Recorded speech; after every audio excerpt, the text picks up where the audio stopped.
M P Rajesh നമുക്കൊപ്പം ചേരുന്നു. Shri M P Rajesh, ഒരു നാടിനെ നടുക്കിയിരിക്കുന്നു സംഭവം. രക്ഷാപ്രവർത്തനങ്ങൾ എല്ലാവരും പങ്കുചേർന്നു, പക്ഷേ നമുക്ക് 3 പേരെ നഷ്ടമായിരിക്കുന്നു. എന്താണ് അവിടെ നിന്ന് ലഭിക്കുന്ന വിവരം? താങ്കൾ ഇത് എങ്ങനെയാണ് ഈ സംഭവത്തെ മനസ്സിലാക്കിയത്? ഞാൻ ജില്ലാ കളക്ടറുമായിട്ടും ഡിവൈഎസ്പിയുമായിട്ടൊക്കെ സംസാരിച്ചിരുന്നു.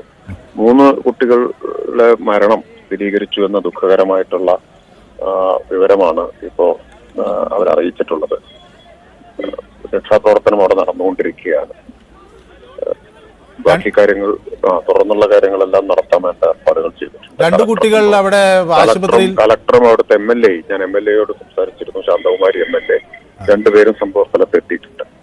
MLA ഞങ്ങളും സംസാരിച്ചു. അവർ സംഭവ സ്ഥലത്തെത്തി പെട്ടെന്ന് തന്നെ. ഒപ്പം അവിടുത്തെ ജില്ലാ പഞ്ചായത്ത് ജനപ്രതിനിധികൾ, നാട്ടുകാർ എല്ലാവരും ഓടിയെത്തി. ഇപ്പോൾ 2 കുട്ടികൾ മദർ കെയർ ആശുപത്രിയിലുണ്ട്. അവരുടെ ചികിത്സാ സൗകര്യം ഉറപ്പാക്കാനൊക്കെ ഉള്ള നിർദ്ദേശങ്ങൾ നൽകുമോ? തീർച്ചയായിട്ടും ചികിത്സാ സൗകര്യങ്ങൾക്കൊന്നും ഒരു ബുദ്ധിമുട്ടും വരില്ല. ആവശ്യമായിട്ടുള്ള എല്ലാ ചികിത്സാ സൗകര്യവും ഉറപ്പാക്കും. ഒപ്പം തന്നെ അതിന് ജില്ലാ കളക്ടർക്ക് നിർദ്ദേശം നൽകിയിട്ടുണ്ട്. MLA സംഭവ സ്ഥലത്തുണ്ട്. ബാക്കി കാര്യങ്ങൾ അവരുമായിട്ട് ആശയവിനിമയം നടത്തിക്കൊണ്ടിരിക്കുകയാണ്. യെസ്, വളരെ നന്ദി ശ്രീ രാജേഷ്. എല്ലാവരും കൃത്യമായി ഇടപെടുന്നു എന്നാണ് ഇതിൽ നിന്നൊക്കെ മനസ്സിലാകുന്നത്. പക്ഷേ ഒരു അപകടം നടന്ന് നമ്മൾ എത്ര വേഗതയിൽ ഇടപെടുമ്പോഴും നമുക്ക് രക്ഷിക്കാൻ കഴിയുന്ന ആളുകളുടെ എണ്ണം അത് നമ്മളെ വേദനിപ്പിക്കുന്നത് തന്നെയാണ്. 3 കുട്ടികൾ നമുക്ക് മരിച്ചു എന്ന വിവരം എല്ലാവരും സ്ഥിരീകരിക്കുന്നു. ആശുപത്രിയിലേക്ക് എത്തിച്ചെങ്കിലും അവരെ രക്ഷിക്കാൻ കഴിഞ്ഞില്ല. വാഹനാപകടങ്ങൾ തീർക്കുന്ന ദാരുണാന്ത്യം അതിൻ്റെ ഏറ്റവും ഒടുവിലത്തെ കഥയായി ഇത് മാറാൻ ഇനി എന്ത് ചെയ്യണമെന്നുള്ള ആലോചനകൾ നാളെ തുടങ്ങാം. പക്ഷേ ഇതൊരു വലിയ പാഠമായി നമുക്ക് മുന്നിൽ നിൽക്കേണ്ടതുണ്ട്.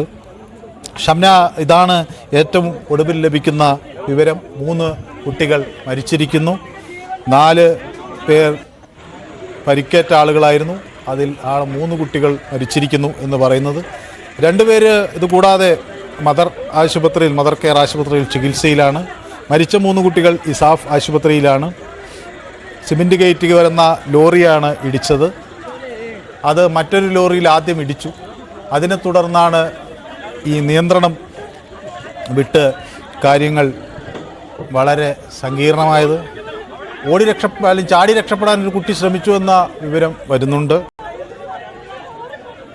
ആ കുഞ്ഞിൻ്റെ ഒരു ദുഃഖവും നമ്മൾ മനസ്സിലാക്കണം. കാരണം സ്വാഭാവികമായും ഇതൊക്കെ നേരിൽ കണ്ടവൻ്റെ നടുക്കം എത്ര ഭീകരമായിരിക്കും എന്ന് നമുക്ക് ഓർക്കാവുന്നതേ ഉള്ളൂ.